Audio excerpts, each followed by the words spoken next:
j'ai fait cette chose que j'ai appelée Gérard Bapt m'intrigue. Évidemment, Gérard Bapt ne m'intrigue pas seulement, Gérard Bapt me révolte. Et c'est un, comment dire, c'est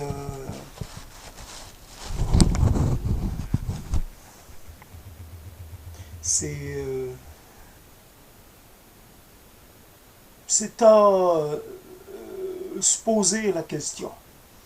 Donc, quand on a en face de soi quelqu'un qui nous pose question, comme on dit, il y a des réactions, je pourrais dire, primaires un peu. On a des réactions donc primaires, c'est-à-dire premières, des réactions un peu euh, on n'est pas d'accord, on n'est pas du tout d'accord, on est scandalisé, on est révolté.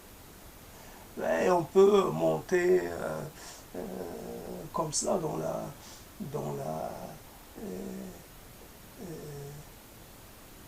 dans le, la graduation et quelque part c'est cette personne qui porte ce nom est bien de notre région. Ce fut un prétendant à la mairie pendant 2 élections.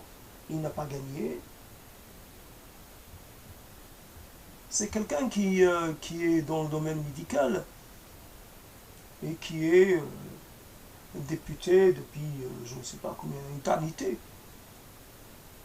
Donc député depuis longtemps et il fait partie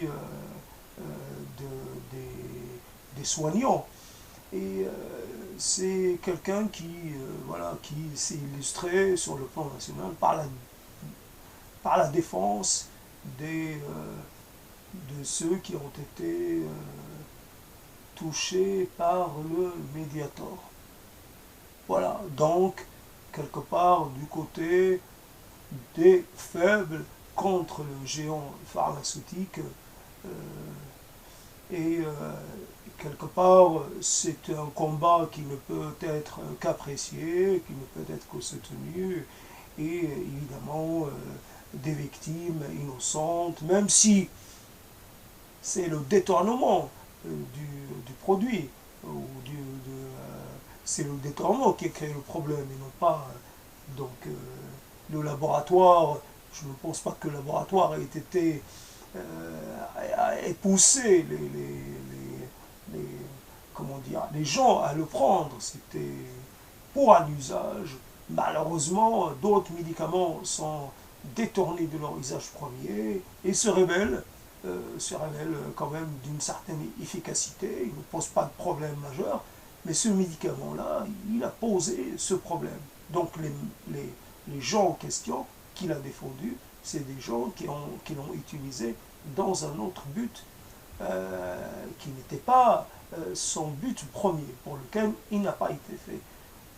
Je peux me tromper, mais a priori, donc, mais admettons que quelque part, les laboratoires pharmaceutiques doivent être très comment dire, très, très prévoyants et vraiment donner des indications, avertir de façon totale, absolue contre toute autre utilisation.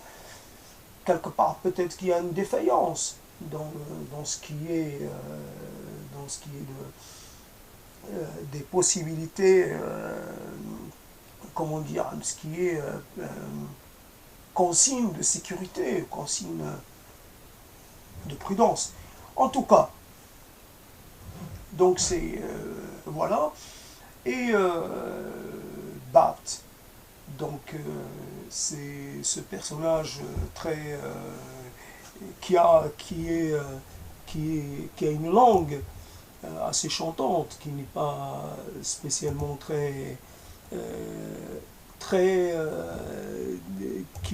qui obligatoirement est ramené à chaque fois à son origine, et parce que son accent Et c'est vrai que c'est un accent bien de chez nous, mais surtout il a euh, une voix douce, mais voilà, toutes ces choses-là pour essayer un peu de présenter le personnage, pour dire que quelque part, il faut se méfier un peu, comme on dit, il faut se méfier de l'eau qui dort, il faut se méfier des gens qui ont à la voix douce, et surtout de ceux qui font, euh, qui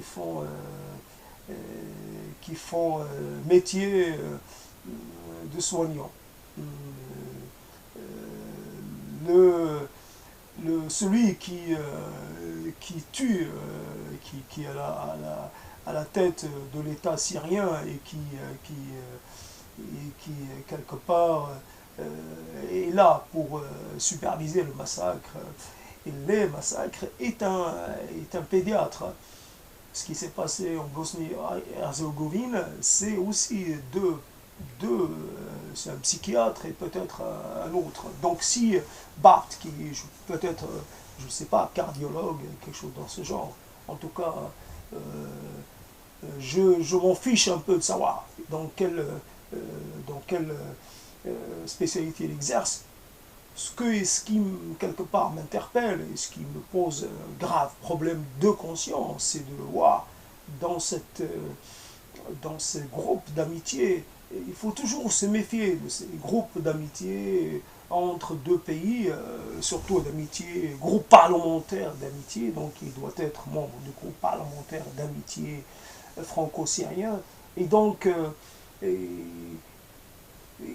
être humain normal doit être quelque part, doit être un peu dans une démarche quelque part de prudence. Il ne peut pas s'engager. À tout le moins, il faut faire preuve de quelque part une certaine neutralité, peut-être un peu vigilante, mais là à s'engager. Je tiens à dire à ce niveau-là que j'ai connu dans mes premières années à Toulouse un Syrien qui était là et qui s'appelait Ali. Donc c'était un Syrien qui était bonhomme. Voilà, je me rappelle avoir entendu parler au téléphone. Ça faisait longtemps il était à Toulouse bien avant mon arrivée. Et il était, à un moment, je l'ai entendu parler au téléphone. Donc, il parlait très fort, il était très animé, très ému et tout. Et il m'avait dit que ça faisait longtemps qu'il n'avait pas parlé avec sa famille. Donc, 20 ans sans 20 ans ont passé et il a continué, il n'a pas fait carrière, il n'a pas fait carrière dans les études qu'il poursuivait, et il a fait autre chose, et donc il a mis de l'argent de côté. Et il m'avait dit qu'il était rentré en Syrie, et tout ce qu'il avait, les projets qu'il avait là-bas, usine, je ne sais pas quoi, immobilier, tout cela a été détruit. Et il m'a parlé de cette histoire de complot. Alors évidemment, dès qu'on entend le mot complot, on sait à qui on a affaire. On a affaire à quelqu'un qui soutient le régime, évidemment, au complot, pays étranger, contre la Syrie, qui est un pays, évidemment, un pays qui lui, ne veut faire du mal à personne, un pays qui défend ses intérêts en toute légitimité, mais sans plus, un pays qui n'agace personne, donc c'est un pays, un complot international sûrement, dirigé contre la Syrie, et obligatoirement, tous ceux qui sont en train de lutter contre les forces du massacreur sont aussi quelque part les mercenaires, ou sont aussi les affidés de ce complot, les exécuteurs ou les exécutants de ce complot international, évidemment, qu'il faut rejeter, qu'il faut combattre. Et donc les assassins sont en fait des victimes, sont en fait des gens qui se défendent face à une agression qui n'a aucune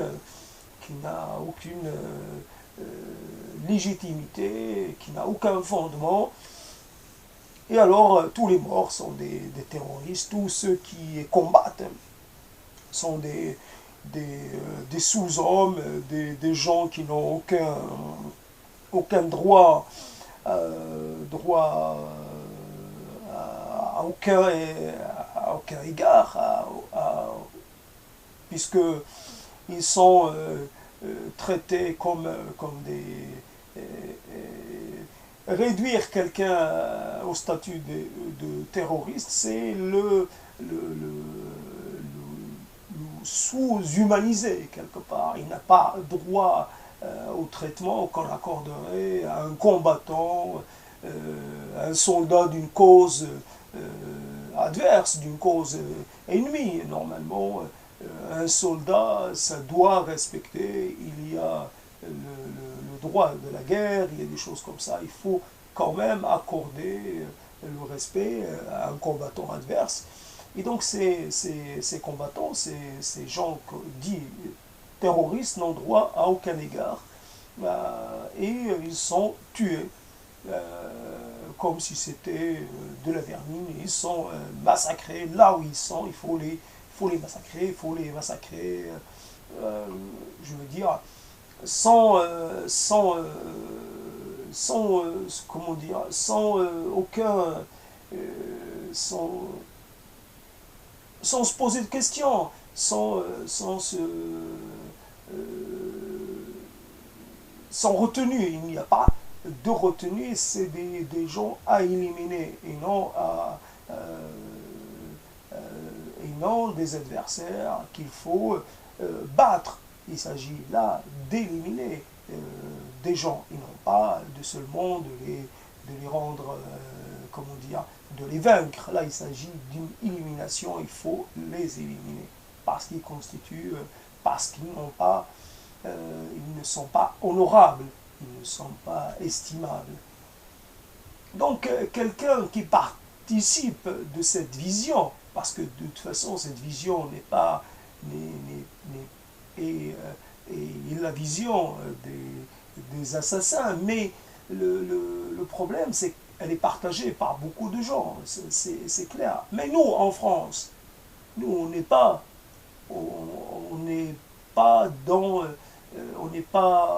héritier de quelque chose qui nous oblige à choisir un camp, un autre.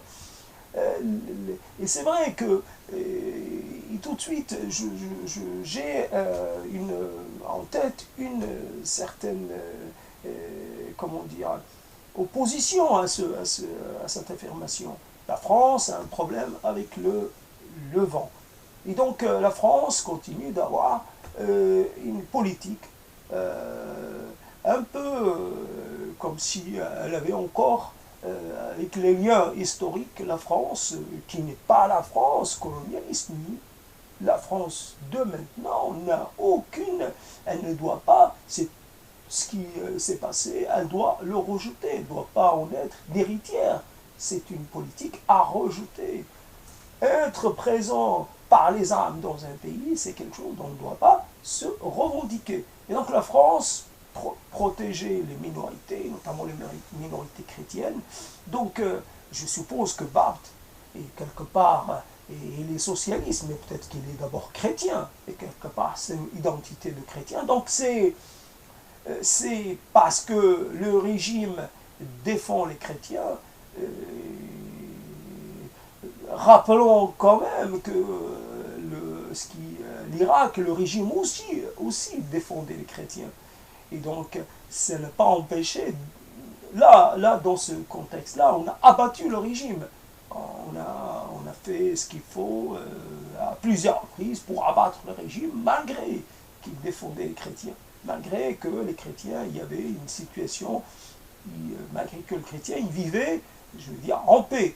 Là, on voit les conséquences. Donc, il aurait fallu d'abord ne pas pousser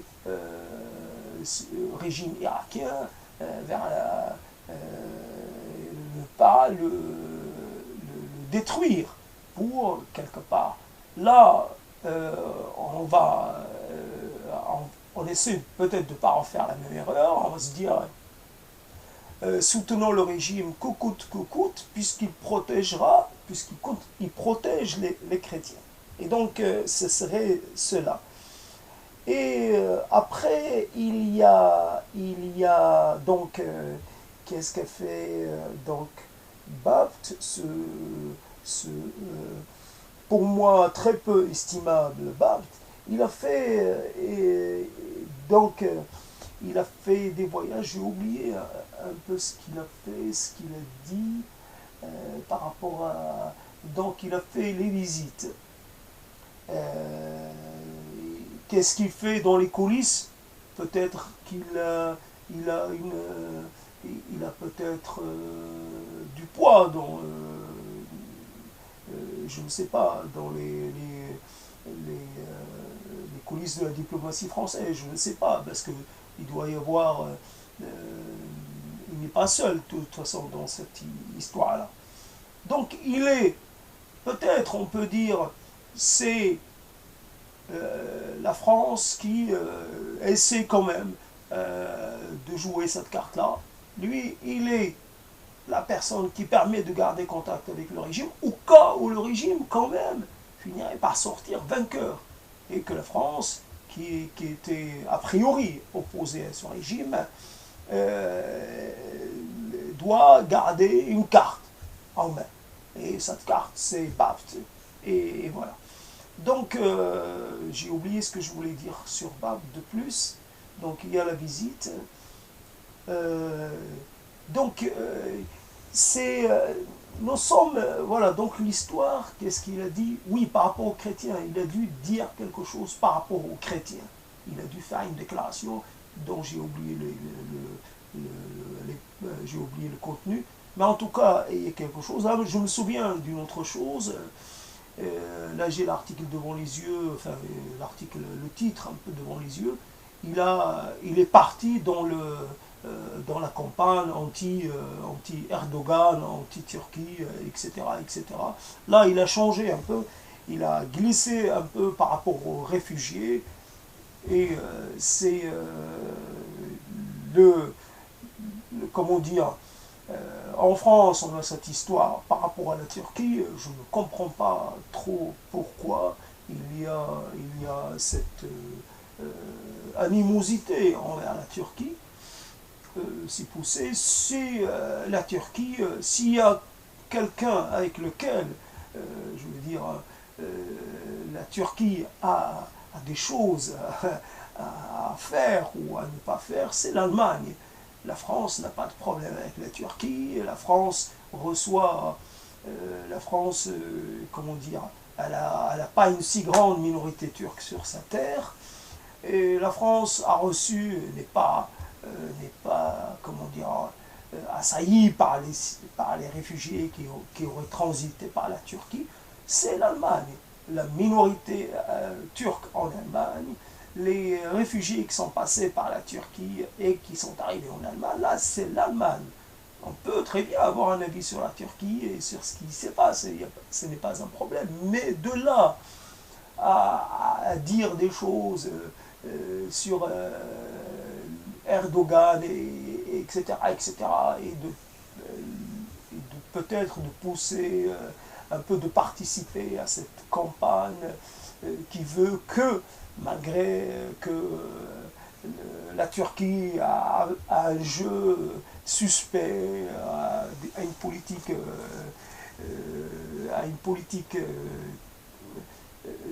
pas très claire en Syrie. Quelque part, elle aurait aidé des groupes, notamment en leur permettant d'avoir des ressources financières. Nous savons que le pétrole dont on parlait, qui viendrait de ces groupes, vient du Kurdistan. D'ailleurs, ça pose la question de la politique turque. La Turquie, je veux dire, a des relations commerciales très poussées avec les Kurdes d'Irak, alors que elle essaie, alors qu'elle a un problème avec les Kurdes, mais avec les Kurdes d'Irak, elle a des bonnes relations, et même, donc elle leur permet aussi d'avoir accès, de vendre leur pétrole. Donc n'oublions pas que Kirkuk, etc.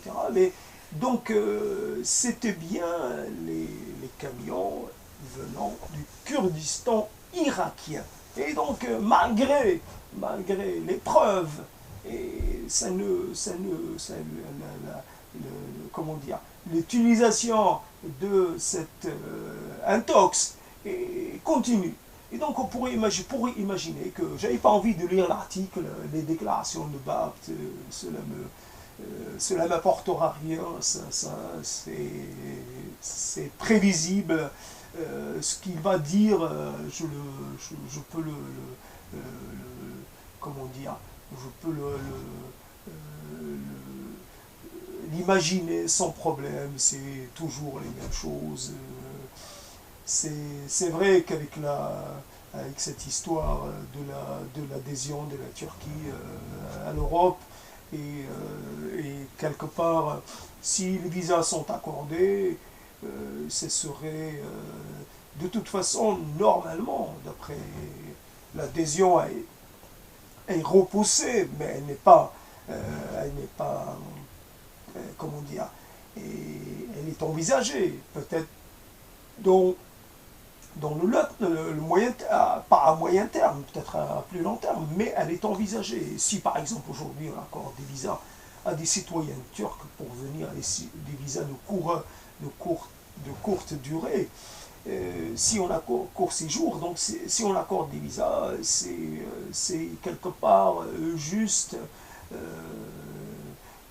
une première étape vers cet avenir-là, avenir qui sûrement connaîtra l'intégration de la Turquie à l'UE si jamais l'UE continue d'être ce qu'elle est, et si entre-temps elle ne s'est pas désagrégée elle-même. Donc nous avons un problème. Soit, donc j'ai parlé de cette personne qui m'intriguerait. Je suis intrigué en fait. Je voudrais savoir, quand moi je perçois des choses, quand je perçois une injustice, quand je prends conscience que là il y a quelque chose de révoltant, qu'il y a là commission d'un crime, commission de génocide, commission de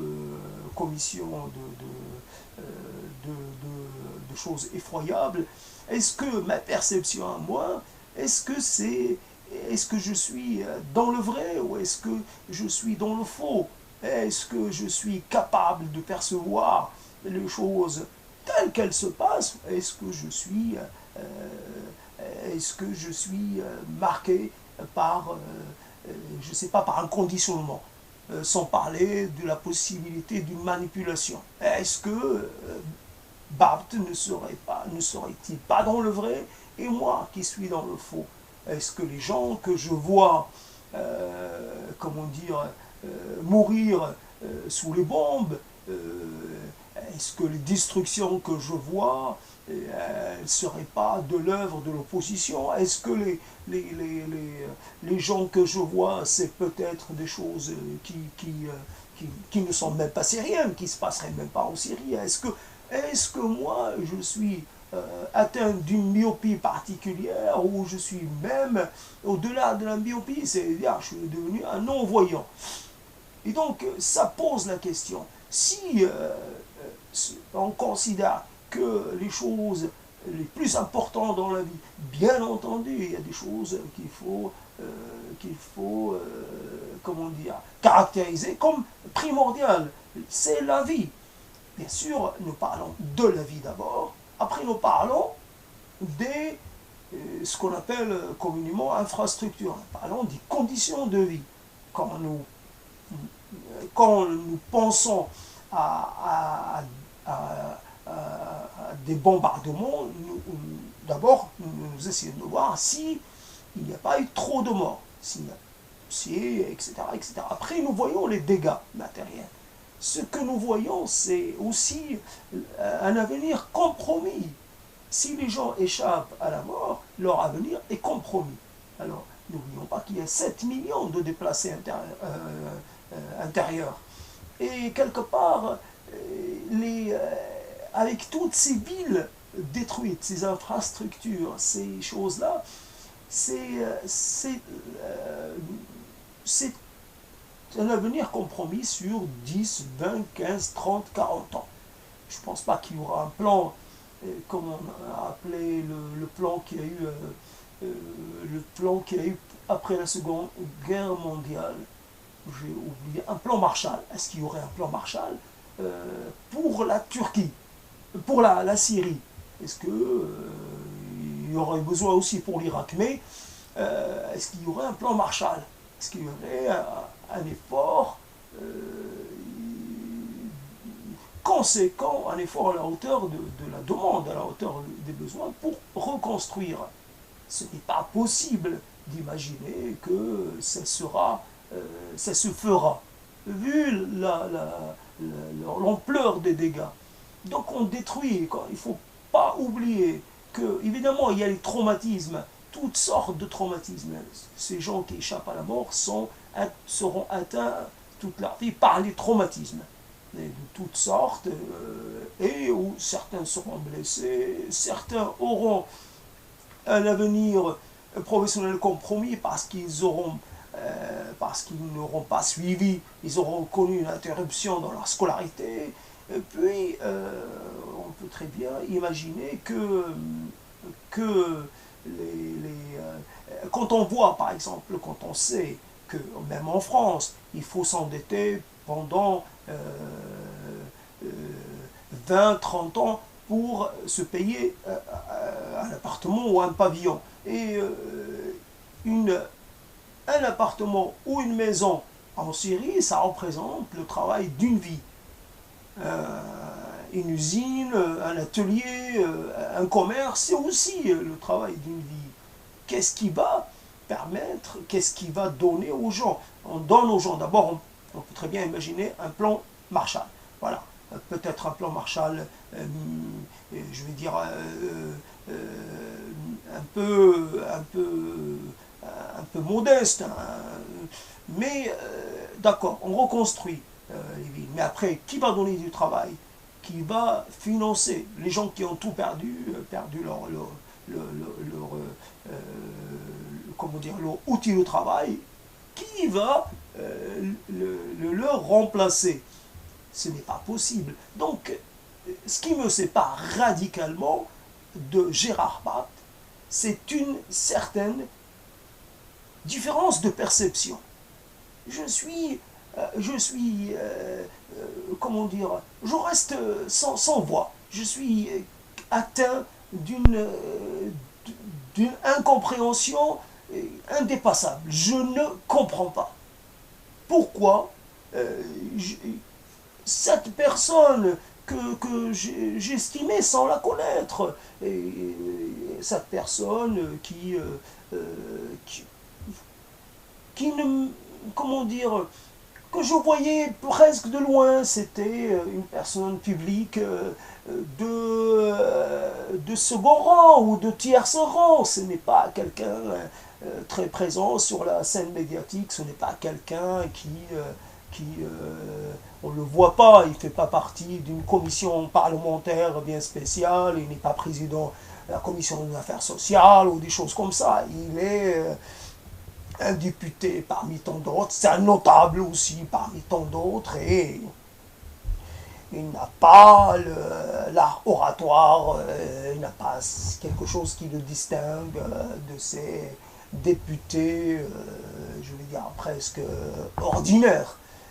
Mais voilà, donc il n'a rien il a son médiator. Après, hors de cela, il est connu pour ses échecs sur le plan local, et connu par sa gueule, par son visage, et toujours rasé de près. Il a encore ses cheveux, et puis et costume, etc. Et voilà.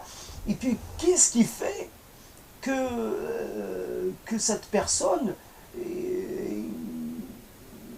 elle, elle me soit comme ça, hors comment dire, hors de compréhension. Je ne la comprends pas. Je ne peux pas. Je le veux.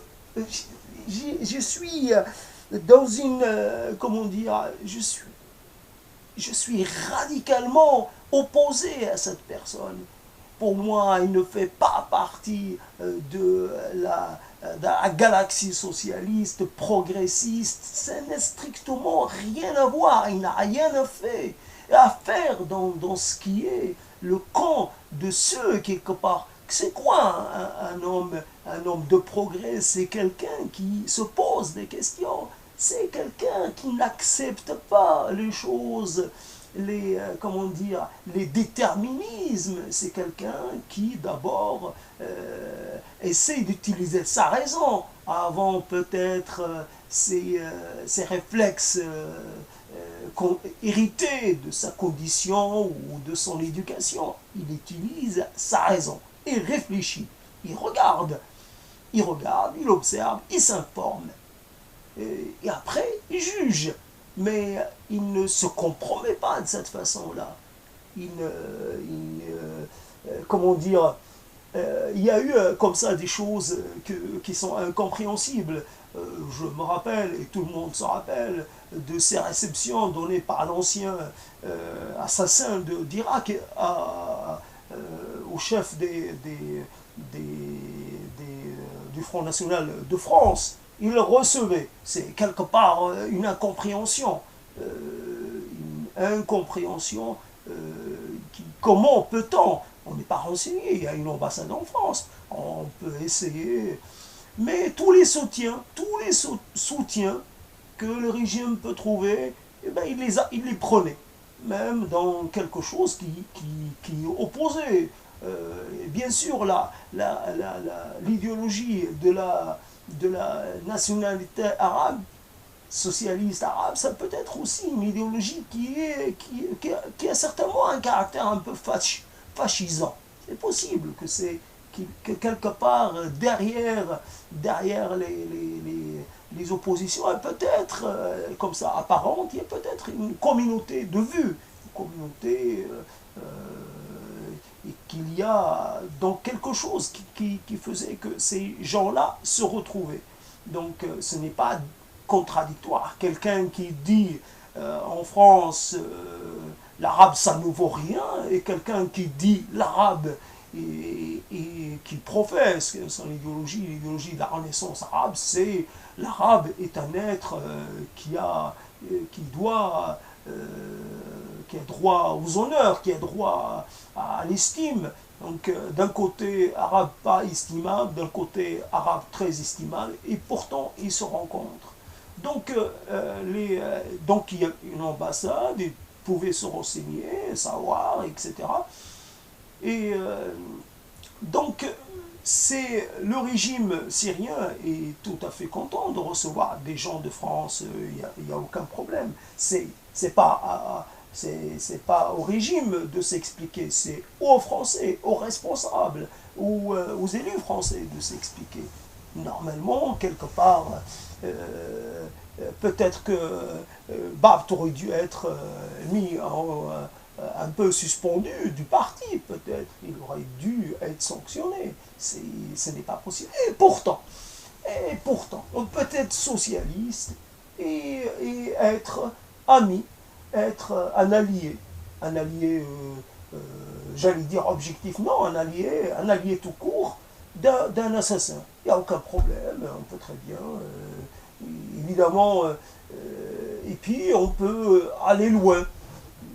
Qu'est-ce qui change dans ce contexte-là? Qu'est-ce qui change entre le discours d'un Barth pro-chrétien?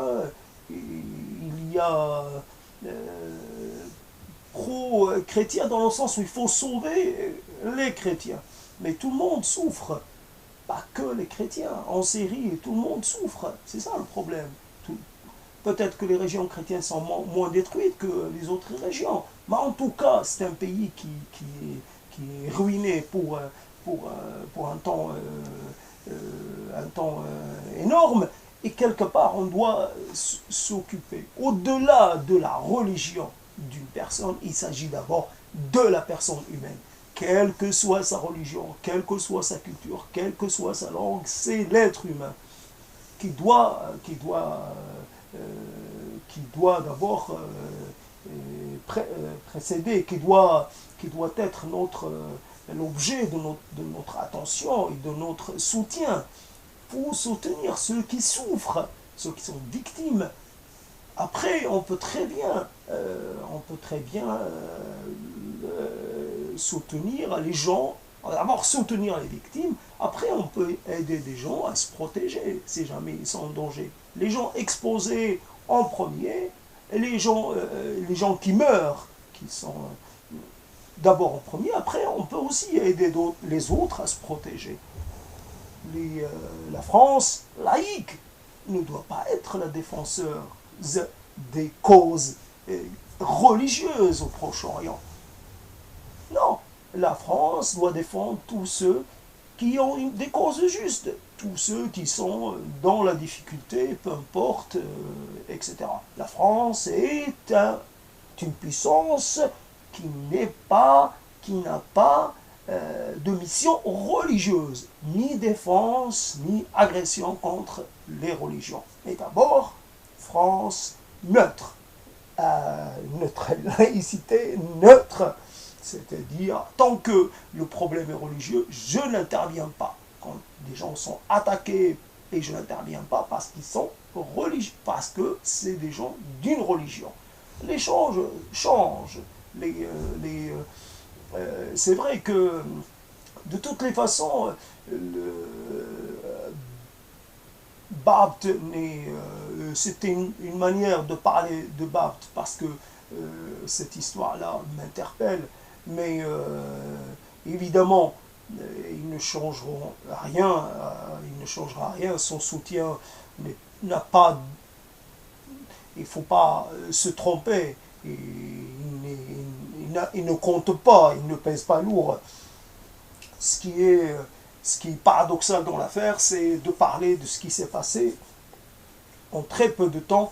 Je me rappelle, j'ai fait des choses, j'ai parlé de Mélenchon dans une composition orale précédente, et je parlais quelque part parce qu'il disait des choses atroces. Il disait que l'ennemi de mon ennemi est mon ami, ce qui est tout à fait scandaleux comme raccourci et inacceptable de la part de quelqu'un qui réfléchit. Donc il était pour Poutine contre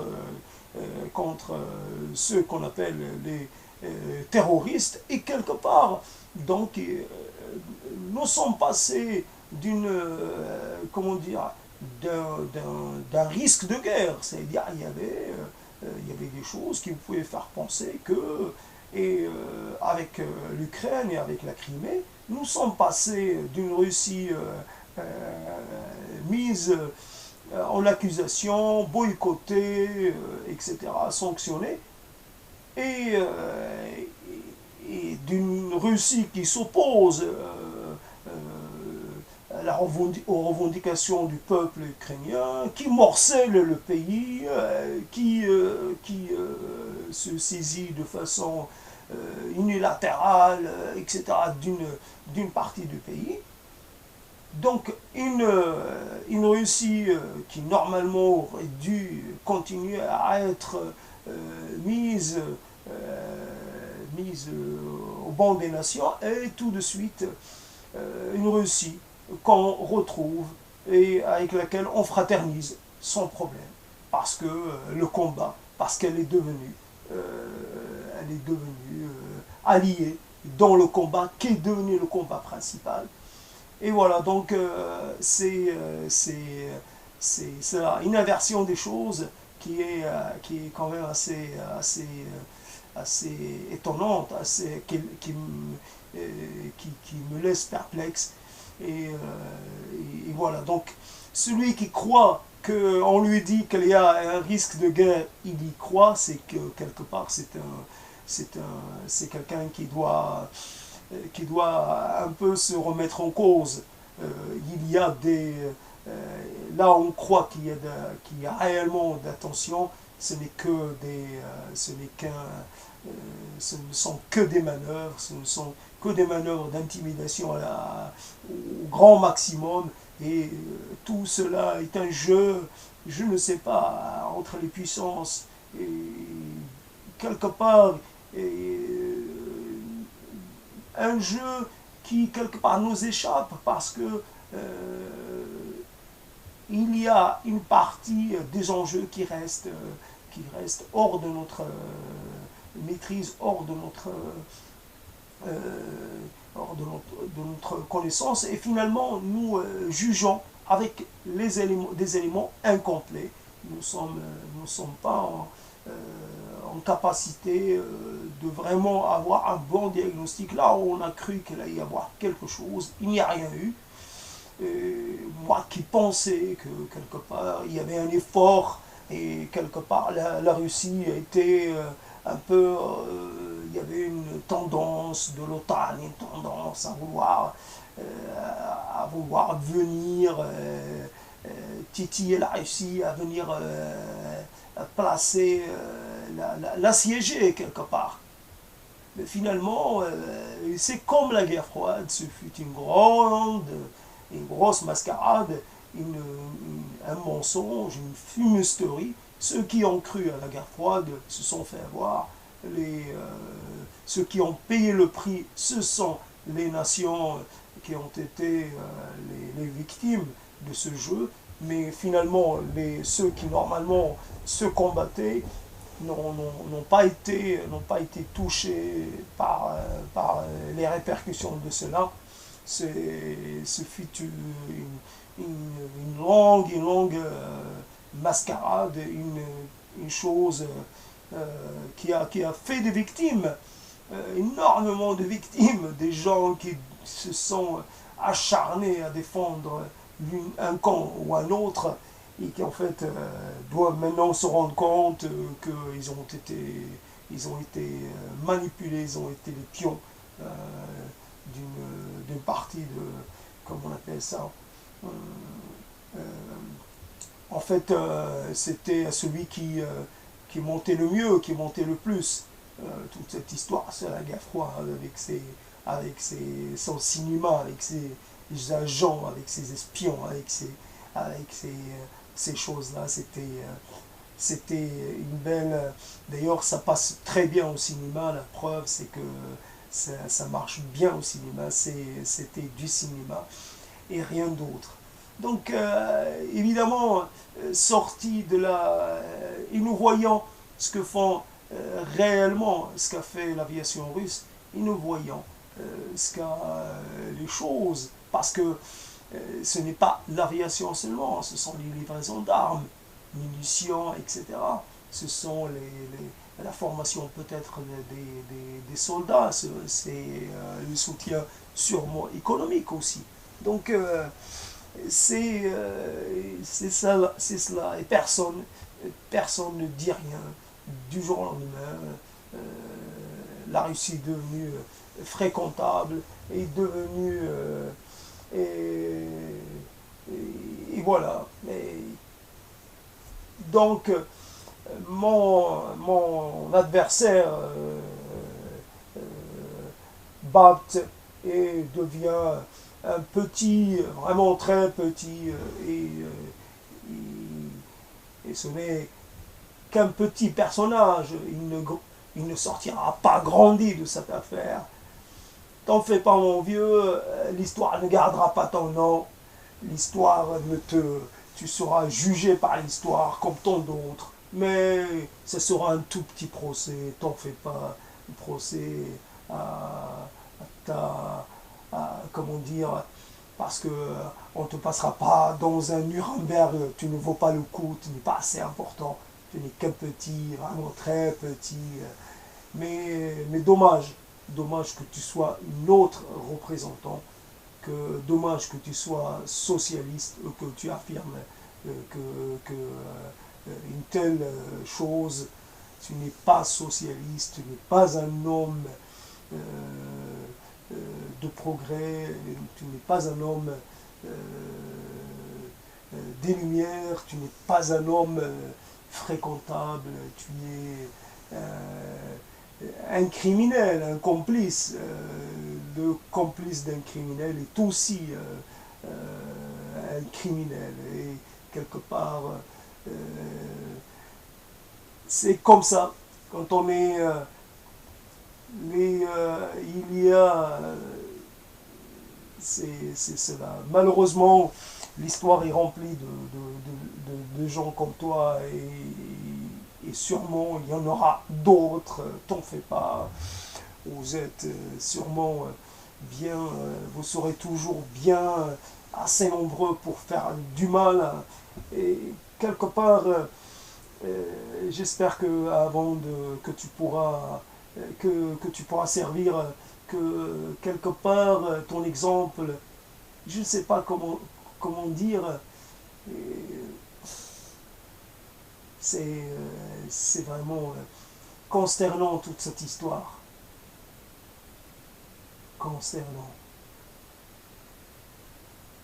Pour finir, euh, c'est vrai quand je parlais de myopie ou d'aveuglement, nous sommes aussi atteints, nous n'oublions jamais, que pendant que certains meurent, certains perdent tout, nous continuons de vivre, nous continuons de vaquer nos affaires, nous continuons de nous faire plaisir. Il n'y a pas, il y a un Barthes, un Gérard Bartholomew, il y a toujours quelqu'un qui quelque part, fait vit malgré le malheur des autres. Nous sommes toujours en danger de justifier des massacres passés, récents ou à venir. Nous sommes toujours guettés par cette particularité, par ce risque d'être quelque part les suppôts des assassins passés ou à venir. Faisons vraiment attention aussi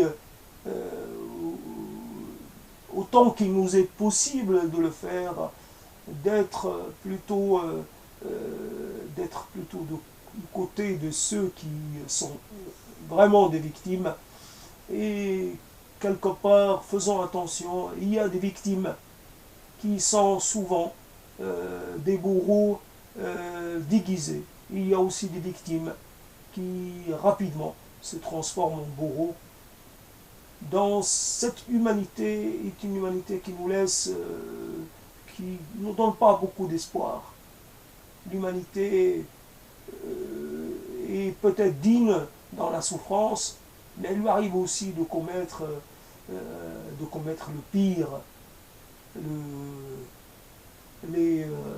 L'humanité n'est pas un bon exemple pour, je ne sais pas, dire pour une autre humanité. Nous ne sommes pas bons exemples pour nous-mêmes et nous sommes tous faillibles. Nous sommes tous quelque part fautifs, nous sommes tous quelque part l'horreur n'est jamais nous ne change pas, nous nous adaptons à l'horreur, nous faisons avec et quelque part l'exemple des autres devrait quelque part nous maintenir en vigilance pour que nous ne cédions pas nous-mêmes comment dire, au réflexe honni, au réflexe au mauvais réflexe de justifier l'injustifiable. Voilà, un réflexe de cette comment dire d'être le réflexe qui fait qu'on trouve une certaine légitimité au bourreau et que et quelque part on lui accorde notre bénédiction.